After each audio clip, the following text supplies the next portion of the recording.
सोलापूर लोकसभा मतदारसंघातून काँग्रेसच्या आमदार प्रणिती शिंदे या खासदार म्हणून विजयी झाल्याबद्दल दक्षिण सोलापूर मतदारसंघाचा कृतज्ञता मेळावा आयोजित करण्यात आला होता। यावेळी उपस्थित जनसमुदायाला संबोधित करताना भाजपच्या उपमुख्यमंत्री देवेंद्र फडणवीस यांच्यावर हल्लाबोल केला। देवेंद्र फडणवीस यांचा सोलापुरात दंगल घडवण्याचा प्लॅन होता। त्यांना माहित होते की निवडणूक त्यांच्या हातून गेली, म्हणून ही कटकारस्थाने त्यांनी केली। त्यांनी मतदानाच्या 5 दिवस अगोदरची भाषणे काढून बघा, त्यांच्या हालचाली तशाच होत्या। मतदानाच्या दिवशी पोलीस आयुक्त सतर्क राहिले म्हणून प्रसंग टळले। दरम्यान काय म्हणाल्या प्रणिती शिंदे, पहा हा व्हिडिओ।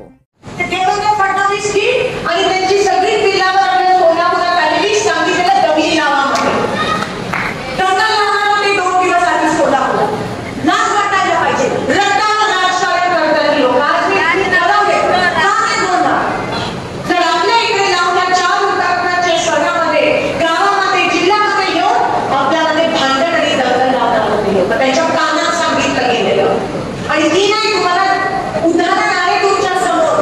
पोलिंगच्या दिवशी काय झालं, वोटिंगच्या दिवशी काय झालं, काय म्हणाले ती लोक। शेवटी सीपीने त्याला सांगितलं जा बाहेर, कारण का नाहीतर मला उमेदवाराला FIR लॉन्च करावं लागेल।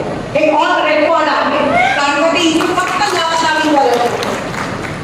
त्याला सांगितलेलं की आता निवडणूक हातातून गेल्या भाजपच्या, म्हणून ते एकच उपाय आहे आपल्यामध्ये, दंगल लावा, लोकांमध्ये विभागणी करा, पेटवापेटवी करा आणि निवडून या, असं त्यांना सांगितलं गेलेलं। म्हणून तुम्ही त्यांच्या मागच्या 5 दिवसाची भाषणं बघा, वोटिंगच्या दिवशीची वोटिंगच्या दिवसाच्या 5-6 दिवसापूर्वीची भाषणं बघा, तुम्हाला पुरावा मिळेल की ते कसे फक्त लावालावी करायला गेले। ताज्या बातम्या पाहण्यासाठी प्राईम महाराष्ट्र न्यूज चॅनलला सबस्क्राईब करा।